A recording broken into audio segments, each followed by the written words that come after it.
Sir budget भी आ रहा है, ऑल्दो ये गवर्नमेंट का इंटरिम बजट है।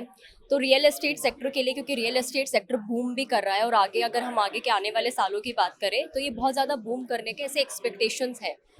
आपको क्या लगता है कि बजट में सरकार रियल एस्टेट के लिए क्या कुछ अनाउंस कर सकती है? क्या एक्सपेक्टेशंस है फॉर रियल एस्टेट सेक्टर?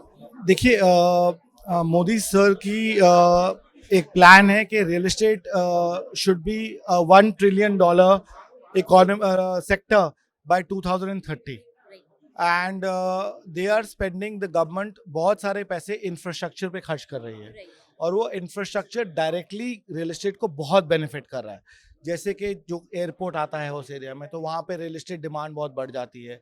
जैसे अभी आप मुंबई में देखेंगे कि ट्रांस हार्बर लिंक खुला है, तो नवी मुंबई में आपकी रिक्वायरमेंट जो 25,000 यूनिट होती थी हर साल जो लॉन्च होते हैं वहाँ पे अंडर कंस्ट्रक्शन यूनिट्स, और थाने में 1 लाख यूनिट होते हैं, सडनली आप देखेंगे नवी मुंबई में ये 25,000 से नंबर 50,000 और 1 लाख यूनिट तक चला जाएगा। द्वारका एक्सप्रेसवे खुल रहा है और वहाँ पे प्राइसेस डबल हो चुकी है ऑलरेडी। सो अगर गवर्नमेंट इंफ्रास्ट्रक्चर पे और पैसे लगाएगी तो वो रियल एस्टेट सेक्टर को डायरेक्टली बेनिफिट करेगा। जैसे कि लास्ट 10 साल में 75 एयरपोर्ट से इंडिया में 150 एयरपोर्ट हो गए हैं, और जहाँ पे भी एयरपोर्ट आता है वहाँ पे पूरा रियल एस्टेट सेक्टर बूम करना शुरू हो जाता है। सो एक एक्सपेक्टेशन होगी जो गवर्नमेंट फैंटास्टिक जॉब कर रहा है इंफ्रास्ट्रक्चर डेवलपमेंट में इस कंट्री की, वो करता रहे, उस पर और इन्वेस्टमेंट करता रहे। दूसरा मेरा ये बजट से एक्सपेक्टेशन होगी, दो एक्सपेक्टेशन है मेरी। एक तो गवर्नमेंट को ये रियलाइज करना चाहिए कि टैक्स बेनिफिट्स जो घर ले खरीदने वालों को मिलते हैं, जो हाउसिंग फाइनेंस जो पे करते हैं, वो अभी भी 1.5 लाख रुपए तक ही है इंटरेस्ट पे। अब प्रॉपर्टीज 50 लाख से 2.5 करोड़ की हो गई हैं, but interest rate tax benefits आपको 1.5 लाख से 5 लाख तक कर देने चाहिए, क्योंकि आदमी आज ईएमआई उतनी नहीं भर रहा जितनी आज भर रहा है, जितनी 5 साल पहले नहीं भर रहा था। तो definitely government should look at के income tax relief to make real estate a big sector that it plans to make. They should allow some tax benefits. The third thing that I expect is that the interest rates. Now, at COVID times, when real estate was at all-time low, interest rates were around 7% for housing finance. They've suddenly gone up to 8.5, 9%. Now, that is a big impact because एक आपका interest rate बढ़ गया, दूसरा आपकी property prices बढ़ गई, तो आपकी ईएमआई एक तरीके से डबल हो गई।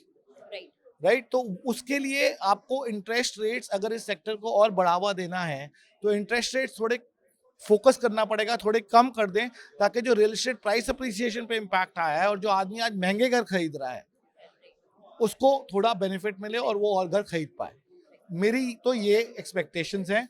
और दूसरी एक्सपेक्टेशन एक और है कि गवर्नमेंट ने एक बहुत अच्छा काम किया था स्वामी फंड सेटअप करके, उसमें उन्होंने 20,000 करोड़ रुपए डाले थे। लगभग 4.5 लाख यूनिट स्टॉल थे जो प्रोजेक्ट बन नहीं पाए थे, 4.5 लाख यूनिट। नाउ गवर्नमेंट ने 100 प्रोजेक्ट में स्वामी फंड के थ्रू इन्वेस्ट किया है और वो प्रोजेक्ट्स कंप्लीट होने की करार पे हैं और कंज्यूमर्स बहुत खुश है उस प्रोजेक्ट्स में। सो गवर्नमेंट को ये फंड थोड़ा बढ़ा देना चाहिए ताकि जल्दी से जल्दी जो बाकी 1-2 लाख यूनिट्स हैं वो भी अपनी कंप्लीशन पे आ सके, बिकॉज अब रियल एस्टेट प्राइसेस बढ़ चुकी हैं। सो वो प्रोजेक्ट्स वाइबल हो चुके हैं, सेल्स पॉइंट ऑफ व्यू से भी वो वाइबल हो चुके हैं। सो उनको वो लास्ट माइल फंडिंग की बहुत सख्त ज़रूरत है, जिससे कस्टमर को भी बेनिफिट होगा, स्वामी फंड को भी बेनिफिट होगा, क्योंकि प्राइसेस बढ़ चुकी है तो वो ज़्यादा प्राइस पे बिक पाएगा, और डेवलपर को भी बेनिफिट होगा जो फंसा हुआ है। तो ऑल इन ऑल सबको बेनिफिट होगा और गवर्नमेंट के पैसे वापस इमीडिएटली आ जाएंगे। ये कोई इंफ्रास्ट्रक्चर पे लगाए नहीं, ये आपने लिटरली लैंड किए हैं और वही पैसे आपके पास वापस आ रहे हैं प्रॉफिट के साथ। सो गवर्नमेंट को वो फंड डेफिनेटली बढ़ा के सारे ही अंडर स्टॉल प्रोजेक्ट्स कंप्लीट करने में मदद करनी चाहिए।